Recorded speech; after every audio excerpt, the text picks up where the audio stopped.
नमस्कार, मैं राजपाल की वॉल से अनुकृति उपाध्याय करोना चर्चा के इस मंच से। आज का विषय है जयपुर से जापान तक का मेरा साहित्य सफर। जयपुर से जापान तक ही क्यों और यही विषय मेरे लिए क्यों चुना गया, जबकि घुमक्कड़ी की थोड़ी प्रवृत्ति है और बहुत देशों की यात्राएं की हैं। उसका कारण ये है कि जयपुर और जापान दोनों ही मेरी साहित्यिक यात्रा, मेरी रचना यात्रा में इनका महत्व रहा है। मेरा जन्म और परवरिश जयपुर में हुआ और मेरे पिता विश्वविद्यालय में हिंदी साहित्य पढ़ाते थे। वे स्वयं बहुत अच्छे लेखक थे, बहुत संवेदनशील कवि थे और हमारे घर में हमेशा पढ़ने लिखने का माहौल रहता था। लेखन और किताबों की बातें होती रहती थी। मम्मी को पढ़ने का शौक था, कहानियां सुनाने का भी अभी भी है। मेरी बड़ी बहन जो अब विश्वविद्यालय में हिंदी साहित्य पढ़ाती हैं और मैं, हम दोनों बहुत छोटी उम्र से कविताएं लिखते थे। बिना किताब के घर के बाहर कदम नहीं रखते थे, चाहे किसी पारिवारिक उत्सव में जा रहे हो या शादी में जा रहे हो, लेकिन बगल में किताब हमेशा। और वही आदत अभी भी है। बाजार करने भी जाऊं तो भी झोले में एक आध किताबें होनी चाहिए। और जापान का, जापानी साहित्य का, संस्कृति का मेरे मन पर बहुत प्रभाव पड़ा बहुत वर्षों पहले। मेरे ख्याल से 12-15 वर्ष पहले, जब मैं पहली बार जापान गई, तो वहाँ की दृश्यावलियाँ, वहाँ के लोग, वहाँ का महानगर, वहाँ के जंगल, सब कुछ मुझे एक भिन्न सौंदर्य चेतना वाले लगे। वहाँ उससे मेरे मन में उनका जापानी साहित्य पढ़ने के लिए जिज्ञासा जागी और मैंने बहुत सारे क्लासिकल जापानी मास्टर्स जिन्हें कहते हैं, जैसे मिशिमा सेंसेई या कावाबाता, यासुनारी कावाबाता या कुतागावा, तानिज़ाकी, ये बहुत सारे जापानी पुराने क्लासिकल लेखकों का साहित्य पढ़ा।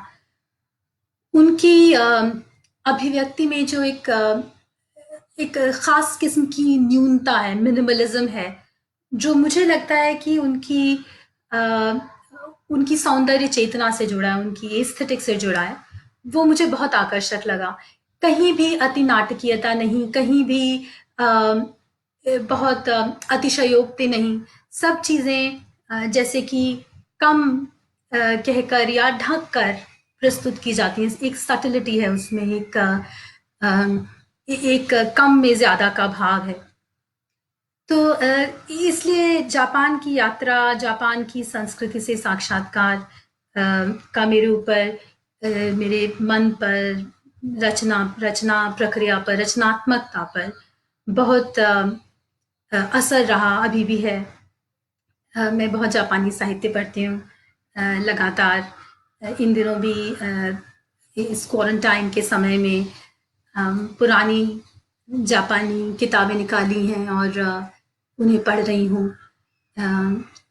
क्लासिकल साहित्य, पुराने साहित्य से मेरी दिलचस्पी वैसे भी ज़्यादा। हिंदी के बहुत क्लासिकल लेखक हों, हज़ाई प्रसाद द्विवेदी जी, जयशंकर प्रसाद, रेणु, इनको बार बार पढ़ती हूँ।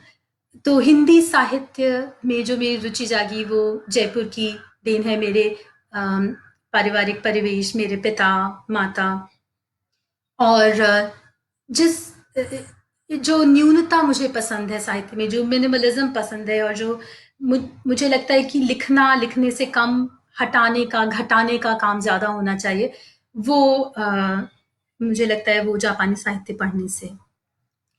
लेकिन केवल एक हिंदी कहानी संग्रह और 2 अंग्रेजी लघु उपन्यासों के बूते पर अपने साहित्य सफर के बारे में बात करना मुझे बहुत ही बड़ा बड़बोलापन लगता है।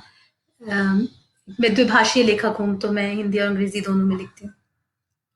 तो इतने वर्षों से साहित्य सेवा करते हुए वरिष्ठ जन इस मंच पर आए, तो मैं इस समय का उपयोग प्रवास और यात्राओं के मेरे लेखन और रचनात्मकता पर प्रभाव के बारे में करूँगी इस समय में। अम, कैसे मेरे बहुत लंबे विदेश प्रवास और बहुत देश-विदेश की यात्राओं का मुझे क्या लगता है कि मेरी रचनात्मकता पर क्या प्रभाव पड़ा। और चूँकि मैंने बहुत वर्षों कॉर्पोरेट जगत में काम किया है, तो मुझे सूची बनाने की बहुत पुरानी और बहुत बुरी आदत है। तो जयपुर से जापान तक की अपनी यात्राओं से नितारी हुई 5 बातें मैं आपके साथ आज बाँटना चाहूँगी, जिनसे मेरा अंतर्जगत समृद्ध हुआ या जिनकी छाया या मेरा और या प्रभाव मेरे लेखन या मेरी रचनात्मकता पर है। आप पूछ सकते हैं 5 ही क्यों? क्योंकि कम्युनिकेशन एक्सपर्ट्स जो हैं संप्रेषणविद और मनोवैज्ञानिक और मैनेजमेंट स्पेशलिस्ट्स उन्होंने बहुत खोज, मेहनत, मशक्कत के बाद ये तय किया कि हम 5 के समूहों में सोचते हैं। हम 5 के समूहों में चीज़ें याद रहती हैं हमको, उन पर हमारा ध्यान केंद्रित होता है।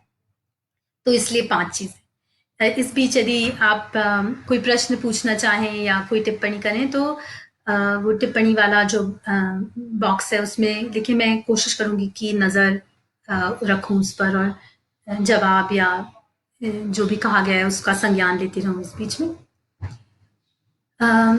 और इन 5 बातों के बाद यदि समय बचा तो और आप लोगों की दिलचस्पी हुई तो मैं अपने संग्रह जापानी साराय से एक कहानी एकांश पाठ करना चाहूँगी। तो यात्रा और प्रवासों का मेरे लेखन पर पहला प्रभाव तो मैंने यात्रा और प्रवास से यह जानी कि सभ्यता और संस्कृति के टकराव माने कल्चर क्लैशेस जहाँ दो भिन्न और विपरीत सभ्यताएं एक दूसरे से मुखातिब होती हैं, एक दूसरे के आमने सामने होती हैं, उससे जो द्वंद्व पैदा होता है, उससे जो जिस तरह का मनोमंथन होता है वो रचनात्मकता के लिए बहुत अच्छे हैं, उनसे रचनात्मकता पनपती है। क्योंकि ऐसा टकराव जहाँ जो दूसरी या भिन्न संस्कृति है या भिन्न तरह का परिवेश है वो आपको हिला देते हैं। आपकी सारी सोच की बुनियादें, सारे सच आपको नए सिरे से जानने होते हैं। सब कुछ सीखा हुआ दोबारा नए पैमानों पर, नए बेंचमार्क्स पर परखना होता है। तो जैसे कि मैंने कहा जन्म और परवरिश भी जयपुर में हुई। एक बहुत उस समय जयपुर और भी छोटा शहर था, मेट्रोपॉलिटन तो खैर अभी भी नहीं है भाग्य से, लेकिन बहुत ही गुंथा हुआ आत्मीय माहौल था जब मैं बड़ी हो रही थी। कंजर्वेटिव माहौल था जहाँ किताबें, पढ़ाई, गीत, कविता, तीज त्योहार, परंपरा, ट्रेडिशंस, परिवार परिवार की एकात्मता, ये सब इन सब चीज़ों का महत्व था। और हमेशा शिक्षक का घर था तो विद्या ही धन है और नियम है कि बड़ों की आज्ञा माननी चाहिए। जेंडर रोल्स, स्त्री और पुरुष, स्त्रियों को क्या करना चाहिए, पुरुषों को क्या करना चाहिए, उस बारे में कोई दुहेलापन नहीं था। जेंडर रोल्स बहुत सफाई से परिभाषित थे। वे ठीक थे या नहीं, वे उचित थे या इक्विटेबल थे या बराबरी के थे या नहीं, इस बारे में ये टिप्पणी नहीं है, लेकिन उनकी परिभाषा में या उनके विभाजन में कि स्त्री का क्या काम है और पुरुष का क्या धर्म है, उसमें कोई कंफ्यूजन नहीं था, उसमें कोई दुहेलापन नहीं था। ऐसे माहौल से मैं पहले प्रवास के लिए हांगकांग गई। हांगकांग का बहुत बड़ा, बहुत अति आधुनिक नगर है, बहुत बड़ा वित्त केंद्र है वो एशिया का। तो एकदम किताबी माहौल से निकलकर घोर अर्थवादी व्यवस्था, एकदम प्योर कैपिटलिज्म में मेरा पहला प्रवास हुआ। बहुत वर्षों में रही वहाँ इन्वेस्टमेंट बैंक्स में काम करते हुए। वहाँ सफलता का पैमाना मोटे तौर पर वर्षांत पर मिलने वाला बोनस था और स्त्री पुरुष परिवारों के संबंध वो एक भिन्न सांचे में ढले हुए थे, बिल्कुल अलग थे। उनमें एक तरीके का खुलापन था, कुंठा थी, लेकिन साथ ही बहुत अस्थिरता थी, बहुत एंग्जाइटीज थी। ये महानगर और एक मल्टी कल्चरल कॉस्मोपॉलिटन बड़े शहर का पहला अनुभव था मेरे लिए जब मैं हांगकांग गई। और ये जो माहौल है इसका मेरे मानस पर जो द्वंद्व के रूप में प्रभाव पड़ा वो बहुत सारी कहानियों में, जापानी सराय की कहानियों में, जैसे शावारमा या छिपकली या डेथ सर्टिफिकेट वगैरह में अपने आप नितांत स्वतः स्फूर्त रूप में, ऑर्गेनिक रूप में वो प्रकट हुआ। वो कम से कम मुझे ऐसा लगता है। हांगकांग का महानगर बहुत ही विलक्षण जगह थी। एक एक घटना चित्र है जो मेरे लिए हमेशा हांगकांग का एसेंस, हांगकांग का तत्व डिफाइन करता है। मैं नई नई गई थी और सेंट्रल में बहुत भीड़ भाड़ थी, लंच का समय था। एक बहुत जनाकीर्ण फुटपाथ पर चीवरधारी बौद्ध भिक्षु खड़ा हुआ था, हाथ में उसके वो पंच धातु वाला सिंगिंग बोल था। आते जाते लोग उसके पात्र में सिक्का डालते और वो पात्र को टंकार कर उन्हें आशीर्वाद देता। बीच बीच में वो अपने चिवर की जेब से मोबाइल फोन निकालकर बतिया भी लेता। ये जो दो एक तरफ बौद्ध धर्म का अपरिग्रह, हर चीज का परित्याग, दूसरी तरफ एक अर्थवादी व्यवस्था का, आधुनिक टेक्नोलॉजिकल व्यवस्था का उसमें हस्तक्षेप, वो मुझे हमेशा हांगकांग के एसेंस के तत्व की तरह मुझे हमेशा ये चित्र याद रहता है। तो पहली बात ये थी कि प्रवास और यात्राओं से उपजा कल्चर क्लैश या सभ्यता संस्कृति का टकराव रचनात्मकता को ऊर्जा देते हैं। दूसरा जो दूसरी बात मुझे महत्वपूर्ण लगती है प्रवास या यात्राओं के विषय में, वो ये है कि प्रवास का, यात्राओं का उतना नहीं, लेकिन प्रवास का एक खास किस्म का गिल्ट होता है, एक तरह का अपराध बोध होता है कि जहां आप हैं वहां नहीं होने का भाव है।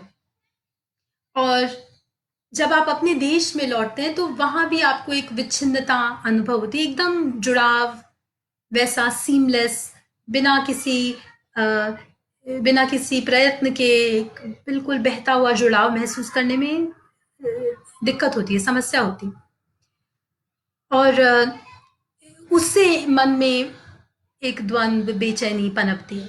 फिर विदेश में आप अपने देश को लेकर बहुत बहुत भावुक, बहुत संवेदनशील, बहुत थिन स्किन्ड हो जाते हैं। कोई भी बात आपको आलोचना लगती है और किसी भी आलोचना से मन आहत हो जाता है। कम से कम मेरा अपना ऐसा अनुभव रहा कि छोटी छोटी बातों पर, अपने देश की छोटी सी भी आलोचना पर, छोटी सी भी त्रुटि निकालने पर तुरंत मन दुखी हो जाता था। हर रिवाज, हर परंपरा, हर त्योहार, हर कथा कहानी उसको एकदम कस के पकड़े रखते थे, क्योंकि वही जो यही जो अमूर्त चीजें थी, रिवाज और परंपराएं जो आपके मन में, जो आपकी परवरिश के जरिए आपकी आदतों का हिस्सा है, बन गई हैं, वही उस विदेशी माहौल में आपकी पहचान बनाए रखते हैं। वरना आप उसी प्रवाह में खो जाएंगे और आपकी अपनी पहचान, आपका अपना अपनी निजता, अपनापन उसमें विलय हो जाएगा। तो एक तरफ आप उन सब चीजों से जुड़े रहना चाहते हैं, उन्हें उनके निकट रहना चाहते हैं, और दूसरी ओर रोजमर्रा का जो माहौल है, जो आपने चुना है, ये निर्वासन प्रवास का, उस चुने हुए निर्वासन में जो रोजमर्रा का माहौल है, उसमें आप कोशिश करते हैं कि घुल मिल जाए, कि वहां पर सफल हो जाए, उनके बेंचमार्क्स पर, उनके पैमानों पर सफल हो।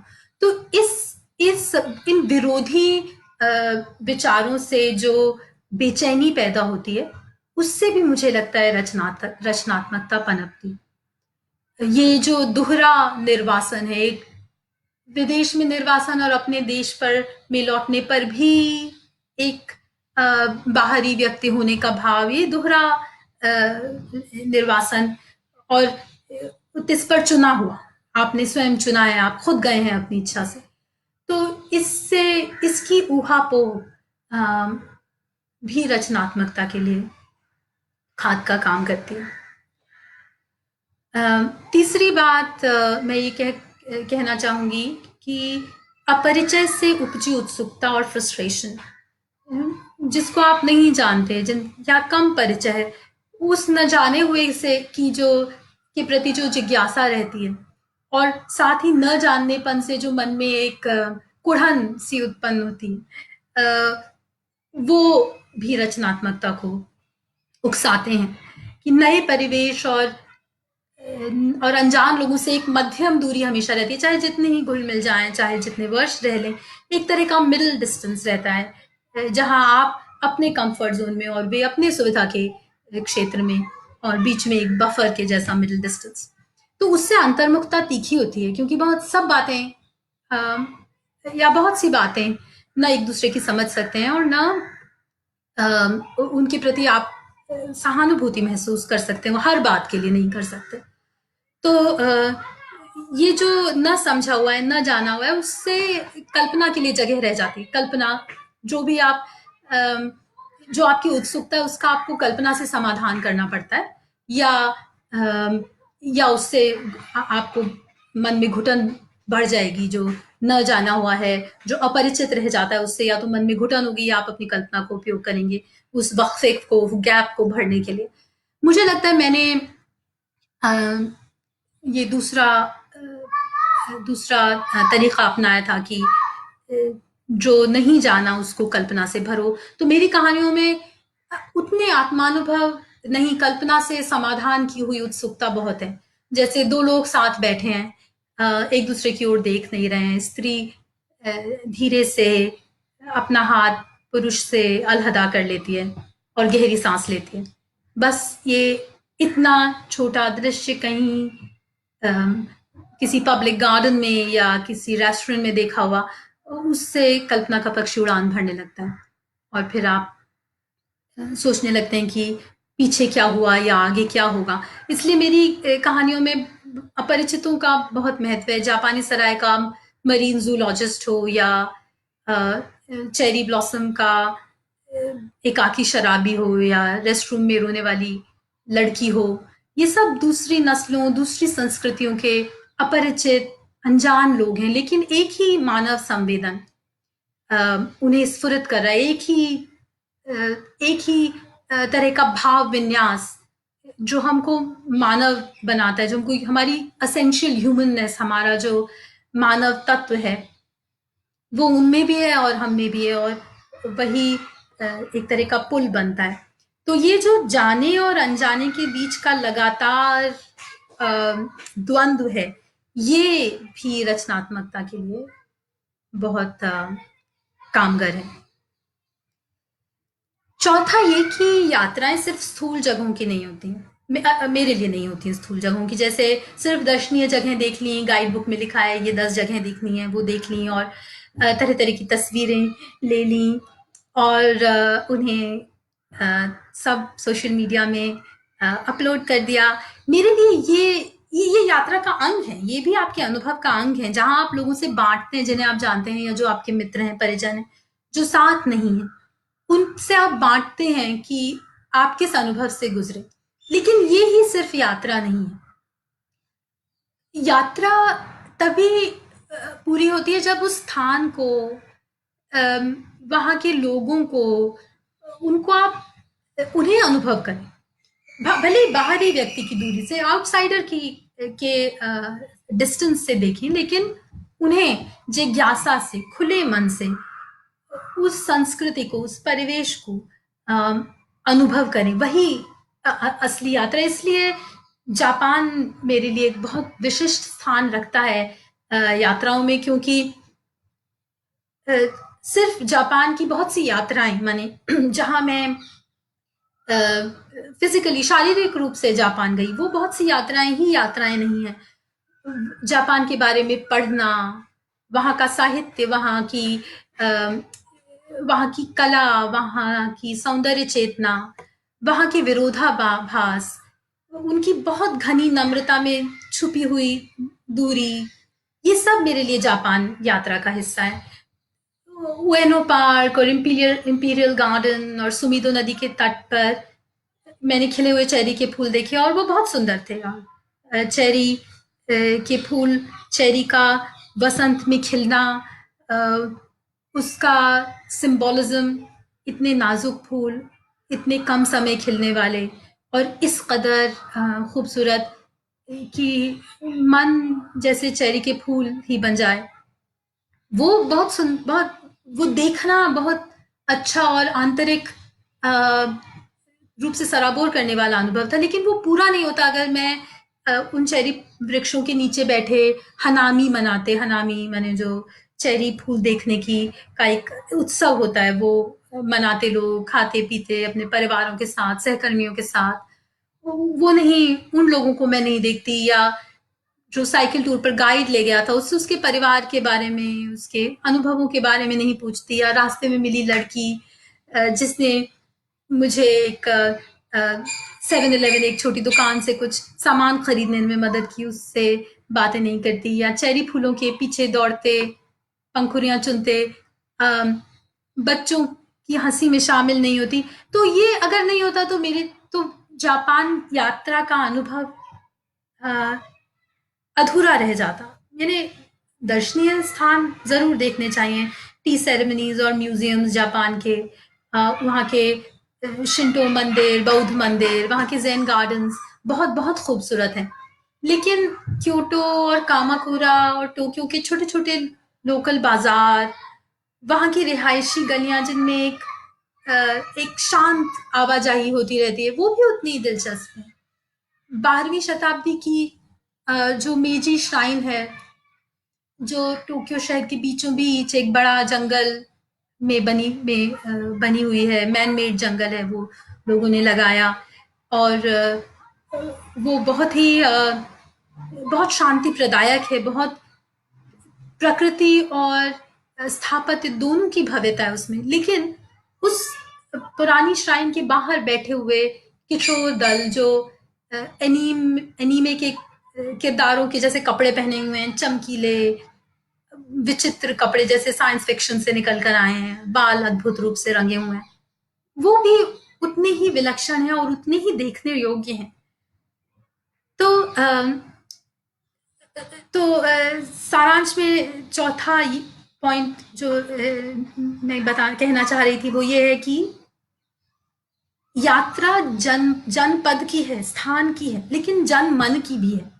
उन लोगों के संस्कृति से घुलने की भी यात्रा है और वही संपूर्ण यात्रा अ, कहीं भीतर जज्ब हो जाती है और उससे बहुत कुछ अ, मन में पकता है, उथल पुथल होती है।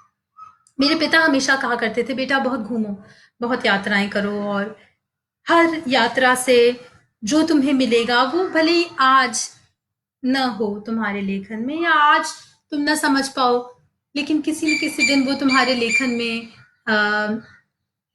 में उभरेगा और अ, उससे तुम्हारा मानस जैसे तुम अनुभवों को या जिस तरह की सोच तुम लेखन की ओर लाती हो उसमें असर पड़ेगा। पांचवी और अंतिम बात यात्रा और प्रवासों की प्राप्ति की यह है कि यात्राएं करने से स्थान भी चरित्रों का रूप ले लेते हैं। उन जगहों के ब्यौरे, डिटेल, सड़कें, ट्रेनें, खाना, यानी एक संस्कृति का एक निगाह में देखे जाने योग्य सारा तामझाम, इस सब का उतना ही महत्व हो जाता है लेखन में जितना कि मानवीय किरदारों का। तो जैसे जापानी सराय में टोक्यो और हांगकांग चरित्र हैं और मेरा जो नया लघु उपन्यास नीना आंटी राजपाल से इस वर्ष आ रहा है, उसमें जयपुर शहर जहाँ जहाँ की नीना आंटी की घटनाएं घटित होती हैं ज्यादातर, वो एक चरित्र है और वो कहानी को आगे ले जाता है। इस साल हार्पर कॉलिंस से मेरा जो अंग्रेजी उपन्यास आ रहा है उसमें जापान के हकोने और क्योटो क्योटो शहर, सिंगापुर, बोर्नियो ये किरदारों की तरह महत्वपूर्ण है। तो तो पांचवी बात ये कि यात्राएं करने से अ, स्थानों स्थानों की एक खास जगह बन जाती है लेखन में, और वे जो लिखा है उसको इल्यूमिनेट करते हैं, वो उसमें और तहें और लेयर्स जोड़ते हैं। नई जगहों की यात्रा हमेशा भिन्नताएं उजागर करती है, लेकिन साथ ही वे समानताएं भी उजागर करती हैं। तो ये जो नएपन में जाने हुए का आरोप है कि जो नई चीजें हम देख रहे हैं लेकिन उनमें कुछ न कुछ परिचित लगता है मन को, ये जो आरोप है ये निरंतर यात्राओं में अंतर यात्रा है, और मेरी सब यात्राओं में ये अंतर यात्रा शामिल रही है, और इससे मेरे लेखन पर घना प्रभाव पड़ा है। तो ये क्षमा चाहते हैं बहुत से लोगों के ये मैं देख नहीं पाई कमेंट्स, तो मैं एक एक करके ये कमेंट्स पढ़ देती हूँ और उनके उत्तर दे देती हूँ। चंद्रशेखर चतुर्वेदी जी नमस्कार, बहुत क्षमा चाहती हूँ, मैंने देखी नहीं कमेंट्स, बोलने में व्यस्त हो गई। Pranav thank you very much. Sudhanshu ji आपका बहुत बहुत अभिवादन, आप ने हमेशा मेरे लेखन और मेरी कहानियों को बहुत बारीकी से पढ़ा है। मंजू गुप्ता जी राजपाल को आप धन्यवाद दे रही हैं, बिल्कुल राजपाल का ये कोरोना चर्चा का जो मंच है, जो प्लेटफॉर्म है, जिसमें मैं तो रोज अगर मैं 6 बजे लाइव लॉग नहीं कर पाती तो मैं रोज ये रिकॉर्डेड चर्चाएं सुन लेती हूँ। बहुत बहुत श्लाघ है इसकी, मैं इससे बहुत सोचने का विचारने का मौका मिलता है। रश्मि रावत जी बहुत बहुत क्षमा चाहती हूँ, मैंने आपका कमेंट देखा नहीं। मेरा नाम अनुकृति उपाध्याय है और मैं अभी जयपुर से जापान तक की अपनी साहित्य यात्रा पे बात कर रही थी। मनोज कुमार जी आपको भी बहुत बहुत आपका भी सादर अभिनंदन। मनोज कुमार जी आप पूछ रहे हैं मेरी पहली पुस्तक कौन सी? मेरी पहला कहानी संग्रह जापानी सराय है, जो मैं आपको दिखा देती हूँ। बहुत सुंदर ढंग से राजपाल ने इसको प्रस्तुत किया है। ये मेरा पहला कहानी संग्रह है और मैं हर विधा में लिखती हूँ, कहानी, उपन्यास, और मुझे ये भी गलत फहमी है कि मैं कविताएं भी लिखती हूँ। सरस्वती रमेश जी बहुत बहुत धन्यवाद, आपने मनोज जी को मेरी तरफ से उत्तर दे दिया। रश्मि बहुत बहुत अभिवादन, यही भेंट होगी। चलिए गीताश्री जी थैंक यू दीदी आने के लिए और सुनने के लिए।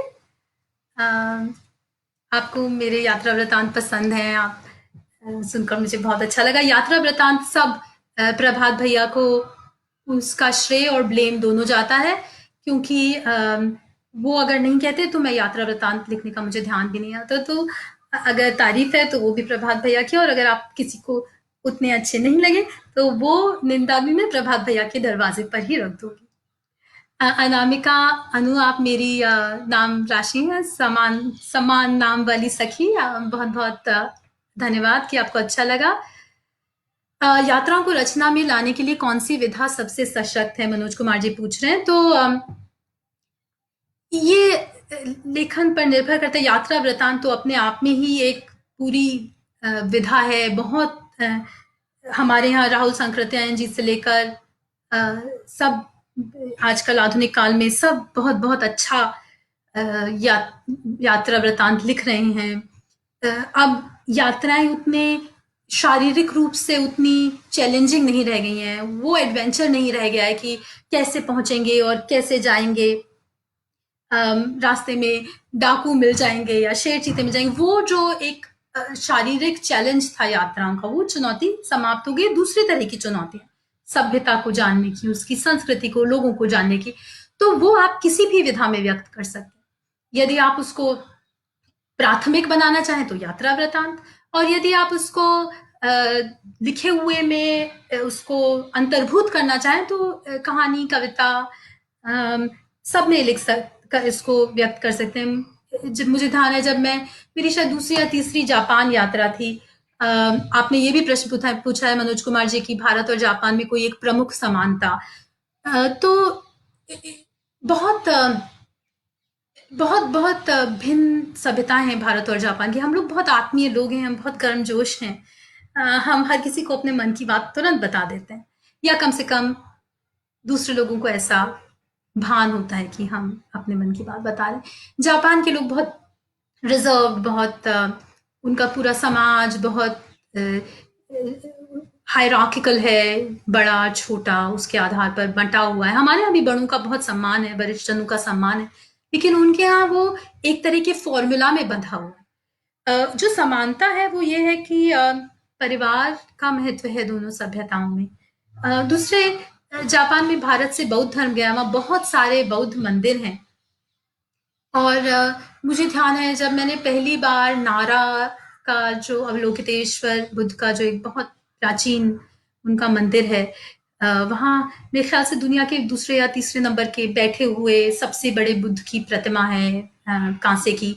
वो देखने पर मैंने बहुत सारी कविताएं लिखी थी, ज्यादा अच्छी नहीं थी, लेकिन वो एक तरह का उद्गार जो उठा, क्योंकि भिन्न नई जगह पर अपनी संस्कृति से जो अपनी संस्कृति के एक अंश से जो साक्षात्कार हुआ, उससे जो मन में उठा, वो मैंने बहुत कविताओं में व्यक्त किया था।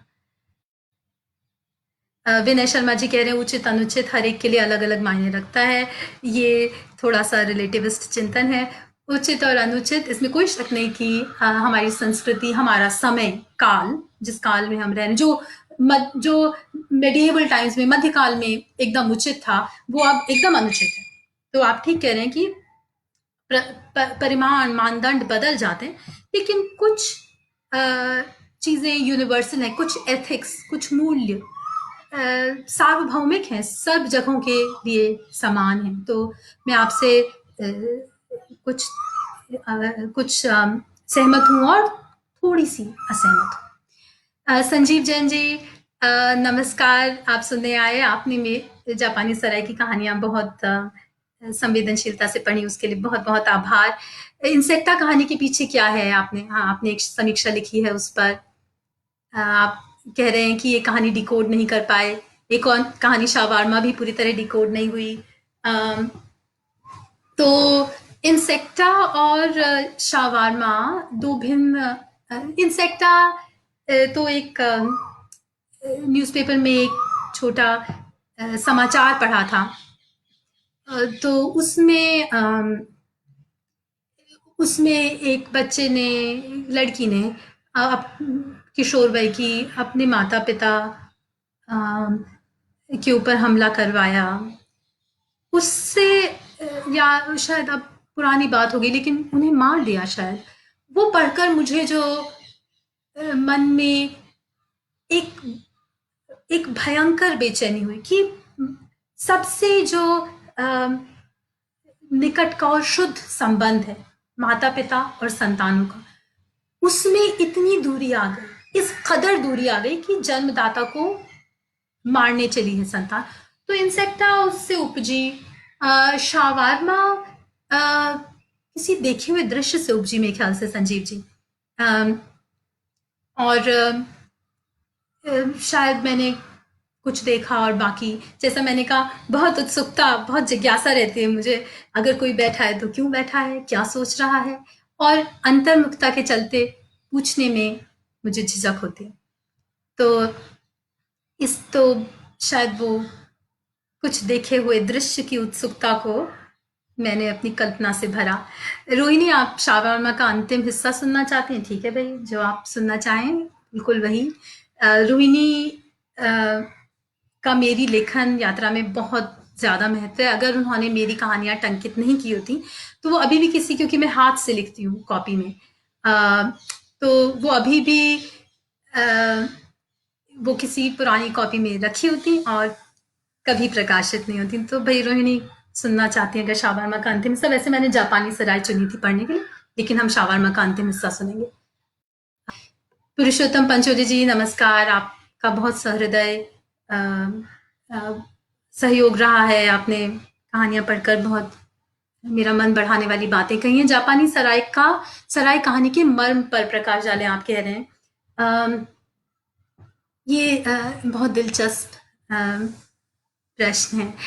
जापानी सराय कहानी में दो लोग अपने दुख बांट रहे हैं। एक अ, सराय में मिलते हैं, एक पान गृह में, एक बार में मिलते हैं, और वो क्षणिक मुलाकात है, एक टेम्पररी संपर्क है, जिसमें जो अपरिचित जो व्यक्ति उस नरेटर को, जो सूत्र जो कहानी कह रही है, उसको उसका दुख भांप कर उस दुख का समाधान अपने संवेदन से, अपने अनुभव से करता है। तो उसका मर्म मुझे ऐसा लगता है ना कि छोटे मुंह बड़ी बात है। कहानियां तो यानी आपकी, ये जापानी सराय कहानी अगर आपको अच्छी लगी पुरुषोत्तम जी, तो ये आपकी कहानी हो गई। मैं तो कुछ भी नहीं, मैं तो माध्यम हूँ। ये कहानी कहीं जहां कहीं से आई और माध्यम के तौर पर मैंने लिख दी, और अगर आपसे बात की इस कहानी ने तो ये आपकी हो गई। तो आपको जो मर्म लगे वही इसका असली मर्म है, मुझे ऐसा लगता है, क्योंकि आपने पूछा इसलिए। मुझे ऐसा लगता है कि जो मानवीय संवेदना है, एक एसेंशियल ह्यूमैनिटी है हमारी, वो हम सब में, हम सब दुख का अनुभव करते हैं, हम सब सुख का अनुभव करते हैं। बांटने से अ, बांटने से भले ही दुख कम न हो, लेकिन ये जानकर कि ये दुख सार्वभौमिक है, हर जगह महसूस से गए हैं, उससे आप इतने अकेले नहीं रहते हैं। और ये कोई बड़ी बात भी नहीं कह रही मैं, तो जाना माना फैक्ट है। तो उसका मर्म यही है कि संस्कृति, जेंडर, नस्ल, इन सब के विभेदों के ऊपर है ये मानवीय संवेदन। जब हम एक दूसरे को जानने की कोशिश करते हैं, जब हम ये कोशिश करते हैं कि मैंने लैंप चला लिया है क्योंकि यहाँ थोड़ा सा अंधेरा हो गया है। मैं अपने लिखने वाले कमरे में नीचे बैठकर लिखना अच्छा लगता है, तो मैं वहां से बात कर रही हूँ आप लोगों से। तो जब हम विभेदों के विषय में नहीं सोचते, जब हम जानते हैं कि हमारे संपर्क क्षणिक हैं, टेम्परेरी हैं, हमें कोई जरूरी नहीं है कि हम किसी तरह का बनावट का भाव करें या किसी तरह की बनावट दर्शाएं, किसी को भरमाएं, जब ये हमारे मन में नहीं है, जब हम खुद को भ्रमों में, भुलावों में नहीं ढांप रहे हैं, जब हम उघड़े हुए हैं, क्योंकि हम जानते हैं ये क्षणिक है, उस समय हम सबसे ज्यादा मनुष्य हैं। और उस समय हम एक दूसरे के दुख समझ पाते हैं, एक दूसरे से संप्रेषण एकदम तीखा और मार्मिक हो जाता है। मुझे लगता है ये मर्म है जापानी सराय का। बहुत सारी बात मैंने की जापानी सराय, क्षमा चाहती हूँ। आपका चखना पीना नहीं होता, ये कहाँ महसूस किया पुरुषोत्तम जी? ये तो कहानी लिखते समय ही महसूस किया। जैसा मैंने कहा, बहुत सारी चीजें अनुभव नहीं की, कल्पना से उनको गढ़ा। तो क्या टोक्यो में एक बार है जहां पर नीले रंग की दीवारें हैं और नीले बालों वाला एक बार टेंडर है? मैं नहीं जानती। मैं कभी बार में गई नहीं और मुझे बिल्कुल पता नहीं कि वहां पर ऐसा है या नहीं है। लेकिन अगर आप सोचें तो वाकई चखना पीना नहीं होता ना। अगर आपने किसी चीज का स्वाद चखा, तो वो आत्मसात नहीं किया, खाली चखा। तो अगली यात्रा और अगले उपन्यास के बारे में नया लघु उपन्यास आ रहा है राजपाल से। मीरा जी ने बहुत सहृदयता से उसको प्रकाशित करना स्वीकार किया है। मुझे लगता है मेरी बहुत सारी उपलब्धियां नहीं लिखने में, मैं ऐसे लोगों से मिली जिन्होंने या उनके संपर्क में आई जिन्होंने मेरे लेखन को, जैसे आप भी पुरुषोत्तम जी, मेरे लेखन के जरिए मुझे जाना, और व्यक्ति के रूप में जिनसे मेरा परिचय नहीं और मेरी पहचान मेरे लेखन से हुई। मीरा जी उनमें से एक है। मेरे ऊपर, मेरे लिखे हुए पर मेरे अनाड़ी और एकदम पहले लेखन पर उन्होंने इतना विश्वास किया। तो वो एक नया उपन्यास राजपाल से आ रहा है, उसका शीर्षक है नीना आंटी। मेरे ख्याल से इस वर्ष सितंबर तक आने की बात है। अगर आप पढ़ेंगे और उसके बारे में अपनी राय देंगे तो मुझे बहुत बहुत अच्छा लगेगा। सुधांशु जी, अच्छा, मुझे सुनकर अच्छा लगा। आपका बहुत आभार ये कहने के लिए। ज़्यादातर घर पे मुझे ताने पड़ते हैं कि मैं ज़्यादा बोलती हूँ घर में, तो मुझे भी अच्छा लगा कि आपको मुझे सुन के अच्छा लगा। अ, आशीष दलाल जी कह रहे हैं कि हमारा परिचय नहीं, लेकिन अच्छा लगा आपके विचार जानकर। मुझे भी बहुत अच्छा लगा। परिचय तो बहुत ही एक सुपरफिशियल सतही बात है। असली जो भी परिचय हैं वो मैं एक लेखक हूँ, और यदि आप मुझे पढ़ें तो आप मेरे लिए सबसे महत्वपूर्ण हैं, क्योंकि आप पाठक हैं। सुधांशु जी, आप पूछ रहे हैं हिरोशिमा और नागासाकी देखा। तो हिरोशिमा देखा, नागासाकी नहीं देखा मैंने। ज़्यादातर यात्राएं मैंने साउथ आइलैंड की, जापान भी की हैं, और बहुत सारी यात्राओं में तो मैं टोक्यो के अलावा कहीं गई ही नहीं, क्योंकि वो शहर मुझे अम, अ, इतना चमत्कृत करता है। मनीषा दीदी, आपको प्रणाम। आप सुन रही हैं, वो मेरे लिए बहुत महत्वपूर्ण है। आप, मनीषा दीदी ने मेरी बिना परिचय के मेरी कहानियाँ पढ़कर उनके ऊपर अ, अपनी राय दी, बहुत संवेदनशील समीक्षा लिखी, और अ, मुझे उनका स्नेहाशीष मिला। उसके लिए मैं बहुत बहुत आपकी आभारित हूँ। संजीव जैन जी कह रहे हैं, आपने कहा था मेरी कहानी एक वाक्य में खुलती है। कोई एक कहानी का वह वाक्य बताइए जिससे वह कहानी खुल रही हो। आप बड़े मुश्किल प्रश्न पूछते हैं संजीव जी। तो मेरे ख्याल से जापानी सराय में या रेस्ट रूम में भी कुछ वाक्य हैं जिनमें कहानी, मुझे लगता है कि कहानी में जो बात कहना चाहती थी वो उन वाक्यों में उजागर हुई है। जैसे जापानी सराय का परिचित कहता है कि इतने आंसू मेरे शरीर के अंग पानी बनकर क्यों नहीं बह गए, मेरा शरीर ठप क्यों नहीं पड़ गया। वो अ, ऐसा मार्मिक दुख कि आपको लगे कि शरीर के अवयव आंसुओं में बदल गए हैं। तो मुझे लगता है जापानी सराय टोक्यो की और बाढ़ की सेटिंग के बावजूद कहानी मानवीय दुख की है, तो वो उसमें खुलती है। और भी कुछ वाक्य मैं आपको पढ़ के अलग से बताऊंगी, क्योंकि अभी मुझे ध्यान नहीं आ रहा है। दीदी, आपको सुख मिल रहा है सुनकर। मैं कह नहीं पा रही, स्पीचलेस हूँ ये बात सुनकर। बहुत आपके स्नेह के लिए बहुत आभारी हूँ। आलोक प्रसाद जी, आपको भी सादर प्रणाम। अम, मैंने आपके कुछ टिप्पणियां जब प्रभात भैया ने जानकी पुल पर मेरी रचनाएं लगाई तब देखी, और उसके लिए मैं आपकी बहुत बहुत आभारी हूँ कि आपने पढ़ा मेरे लिखे को। लेखन तब तक लेखन वैसे भी एक बहुत स्वार्थी व्यसन है। यहाँ बहुत से लेखक हैं, और मनीषा दीदी हैं, और गीता दीदी, और काफ़ी सारे लेखक हैं, और सुधांशु जी, संजीव जी, सब लिखते हैं।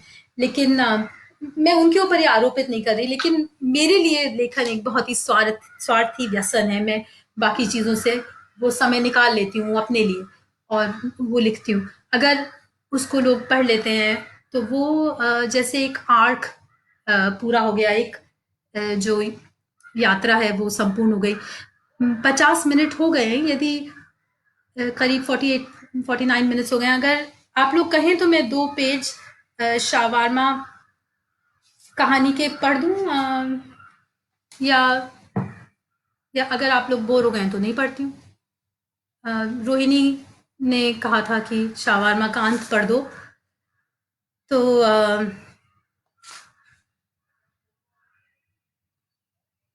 ओहो, बहुत दुख है संजीव जी, आप जवाब नहीं सुन पाए। कोई बात नहीं, मैं आपको अलग से ईमेल के ज़रिए भी बता सकती हूँ जो आपने प्रश्न पूछा, उसका उत्तर। अ, तो मेरे ख्याल से मैं बस 2 पृष्ठ पढ़ देती हूँ शाबारमा से, क्योंकि करीब 50 मिनट तो हो ही गए हैं। अम, तो ये कहानी का अंत है, जहाँ 2 व्यक्ति, एक स्त्री और एक पुरुष, साथ में वो सहकर्मी हैं, और वो आप साथ में लंच कर रहे हैं और ये स्त्री अपने अपने गाड़ी चलाना सीखने के अनुभव के बारे में बता रही है। तो तुम्हें लाइसेंस मिल गया? मैंने पूछा। अरे लाइसेंस तो मेरे पास वर्षों से है, उसने कहा। मैंने भौएं उठाई। बिना गाड़ी चलाना सीखे? उन दिनों सभी को तो ऐसे लाइसेंस मिलता था। पिता या चाचा या पड़ोस के अंकल के साथ लाइसेंस ऑफिस गए, किसी परिचित लाइसेंस ऑफिसर से मिले, फोटो और एप्लीकेशन फॉर्म दिया, चाय पी, वापस आ गए। कुछ दिनों बाद कोई घर आकर ही लाइसेंस दे गया। मैं हंस पड़ा। बिना जांचे कि तुम्हें गाड़ी चलाना आता है या तुम गाड़ी चलाना चाहती भी हो या नहीं। उस उम्र में क्या आता है और क्या चाहती हूँ, यह सब क्या जानती थी मैं, उसने कहा। अब जानती हो जया? मैंने पूछा। वह पहलू बदलती है। देखो, तुम ऐसे जिरह करोगे तो बात बताने के बजाय मैं अपने बचाव में जुट जाऊंगी। अच्छा, मैंने मान लिया कि तुम्हारे पास एकदम कानूनी लाइसेंस है, मैंने कहा। गाड़ी भी तुम ठीक चला लेती हो, फिर क्या था जो ठीक नहीं था? ओहो, व्यंग्य की बौछार की जा रही है। कोई बात नहीं, हम सहन कर लेंगे। देखती हूँ तुम्हें कहानियां सुनने का बहुत शौक है। खैर, ये कुछ महीने पहले की बात है, आखिरी संगीत समारोह के बाद की। मेरी छुट्टी थी उस दिन, लेकिन बाकियों की नहीं थी। शायद कोई अमरीकी छुट्टी थी। लड़कियां स्कूल से कुछ जल्दी लौटी थीं और मैं खाना पकाने की अफरा तफरी में थी। तो ये जो कैरेक्टर है जया का, ये एक और इस कोरोना काल में ही थोड़ा सामयिक है। ये घर से कैलिफोर्निया के टाइम के अनुसार काम करती है, क्योंकि जिन लोगों के साथ काम करती है वो दल जो उसकी टीम है वो कैलिफोर्निया में। अम, तुम रात में काम करती हो, दिन में खाना पकाती हो, तो आराम कब करती हो? मैंने पूछा। अरे खाना पकाना कोई बड़ी बात नहीं, काटना छीलना तो सब काम वाली कर देती है। फिर सबको मेरा पकाया अच्छा लगता है। हम घर में सादा शाकाहारी ही पकाते हैं। मेरी सास को नॉनवेज पर एतराज है। ठीक भी है, उनकी पीढ़ियों की परंपरा है। और ऐसा भी नहीं कि हम बिना नॉनवेज के रह नहीं सकते। लड़कियां तो अक्सर स्कूल के कैफेटेरिया में खा ही लेती हैं। मैं स्वयं को मुस्कुराने से रोक नहीं पाता। जया सर हिलाती है। तुम्हें मेरी हर बात पर शक करने की जरूरत नहीं। ठीक, मैं कहता हूँ, तुम रात दिन काम कर सकती हो, मांस वगैरह तुम्हारे लिए जरूरी नहीं। मैं सब पर विश्वास करता हूँ। अब आगे? आगे मैंने सबको खाना खिलाया, फिर सोचा लड़कियों को ट्यूशन क्लास के लिए स्वयं छोड़ा। ड्राइवर इंस्टीट्यूट खाना देने गया था और लौटा नहीं था। जया के पति एक प्रसिद्ध विज्ञान संस्थान में अति प्रसिद्ध प्रोफेसर हैं। अपने विषय में दिग्गज हैं। समाचार पत्रों, टीवी पर अक्सर उनको पढ़ा और देखा जा सकता है। ट्रैफिक भी दोपहरी में कम ही रहता है, जया बोली। मैंने सोचा लड़कियों को छोड़कर कुछ सामान ले लूंगी। बाजार करने का समय कम मिलता है मुझे। जाने क्यों मुझे उसकी बात कुछ सफाई सी लगती है। किस विषय का ट्यूशन? मैं पूछता हूँ। केमिस्ट्री। दोनों कमजोर हैं उसमें। एक ही विषय विज्ञान का जो मुझे नहीं आया। रसायन को रस में बदलना कभी सीख नहीं पाई। मैं उसकी आंखों को चूम लेना चाहता हूँ। उनमें चमकता हुआ कुछ ढलकता क्यों नहीं? लड़कियों को ड्रॉप करके मैं सुपरमार्केट चली गई, जया ने कहा। घर का ही सामान लेना था, कपड़े धोने का साबुन, सुई धागे का डब्बा, नाश्ते का सामान जो आखिर को काम वाली ही खाएगी। वह धीरे से मुस्कुराई। तुम्हें ब्यौरों से बोर कर रही हूँ। मतलब कहने का मतलब घर का साधारण सामान जो एक औरत खरीदती है। मैं उसकी ओर देखता हूँ। साधारण सामान जो एक असाधारण औरत खरीदती है। लेकिन इस साबुन और सुई धागे का तुम्हारा गाड़ी चलाने से क्या संबंध? सब कुछ का सब कुछ से संबंध होता है, वह कहती है। विज्ञान में भी और जीवन में भी। जब मैं सामान लेकर निकली तो देखा दुकान के बगल में एक नया रेस्तरां है। एकदम लगता।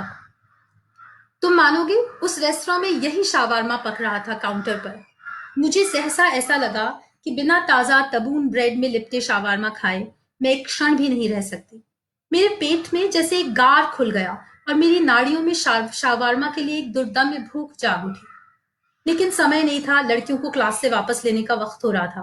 वे बाहर धूप में खड़ी मेरी प्रतीक्षा करें और मैं एसी रेस्तरां में बैठकर शावारमा खाऊं? ऐसा तो हो ही नहीं सकता। आखिर मैंने कुछ रोल पैक करवा लिए। भोजन के उस थैले को गाड़ी तक ले जाते हुए मुझे कैसा अनुभव हुआ यह मैं तुम्हें बता नहीं सकती। बताने की आवश्यकता नहीं, मैं देख पा रहा हूं उसकी धुआंसी आंखें, होठों पर का गीलापन, अंगुलियों में थमा रोल। मैंने गाड़ी पार्किंग से निकाली। वह कहने लगी, तुमने चेन्नई की गर्मियों के अंतिम दिन नहीं देखे। गाड़ी की ठंडक से नीला आकाश और चमकीले दिन बहुत सुंदर दिखते हैं, और तुम सोचते हो कि लोग बाहर निकलकर इस सुंदर दिन का आनंद क्यों नहीं ले रहे। और तभी पैनल पर लगे टेम्परेचर इंडिकेटर पर तुम्हारी नजर पड़ती है, जो 102 डिग्री फ़ारेनहाइट तापमान दिखा रहा है। रास्ते में एक बड़े चौराहे पर बत्तियां खराब थीं। ट्रैफिक कुछ खास नहीं था, सो झपकती नारंगी बत्ती में ही मैं गाड़ी से चौराहा पार करने लगी। अचानक देखा कि दूसरी ओर से एक सिटी बस आ रही है। जया एक क्षण रुकती है, एक घूंट जल पीती है। सड़क लगभग खाली थी, मेरे पास बहुत विकल्प थे। मैं गाड़ी मोड़ सकती थी, बगल में करके रोक सकती थी, जहां की तहां भी रुक सकती थी। लेकिन मैं अंधे की तरह बढ़ती ही गई, उस हरी धूल से धुंधली बस की ओर। एकदम आखिरी क्षण पर बस ड्राइवर ने झटके से बस मोड़ी और मेरी गाड़ी से कुछ इंच के फासले पर बस गुजर गई। जया, मैं अपनी भिजी मुट्ठियां ढीली कर देता हूँ। तुम समझ रहे हो, वह कहती है। मैं बिल्कुल डरी या घबराई नहीं थी। ऐसा नहीं कि मेरी आंखों के आगे अंधेरा छा गया हो या मेरा दिमाग काम नहीं कर रहा हो। मैं सब देख समझ रही थी। चौड़ी खाली सड़क, बस के यात्रियों और ड्राइवर की लानत मलामत, मेरे सामने फैले कई चुनाव। लेकिन फिर भी गाड़ी बस की ओर बढ़ाए जा रही थी। तुम समझ पा रहे हो मैं क्या कह रही हूँ, वह पूछती है और गले में अटका कुछ साफ करती है। और जानते हो, जब बस एक बड़ी धातुई दीवार की तरह मेरी ओर आ रही थी तो मेरे मन में क्या विचार था। बस यही कि अब मैं वे शावारमा नहीं खा पाऊंगी, और कुछ भी नहीं। बस एक अफसोस। जया की आंखों में भरे आंसू उसकी लंबी बरौनियों में अटक गए। बस एक ही ख्याल। तब से मैंने फिर गाड़ी नहीं चलाई। हाँ, ये शावरमा कहानी का अंत। मैंने पढ़ दिया है रोहिणी, आशा है आपने सुन लिया है।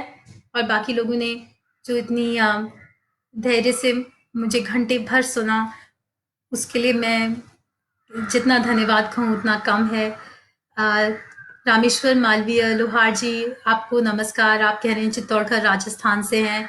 मैं भी जयपुर राजस्थान से हूँ। आपसे यहाँ मिलकर बहुत अच्छा लगा। ओम सप्रा जी, आप कह रहे हैं जीवंत सार्थक रचना के अंश का पाठ अच्छा लगा, जोरदार। आपका बहुत बहुत आभार।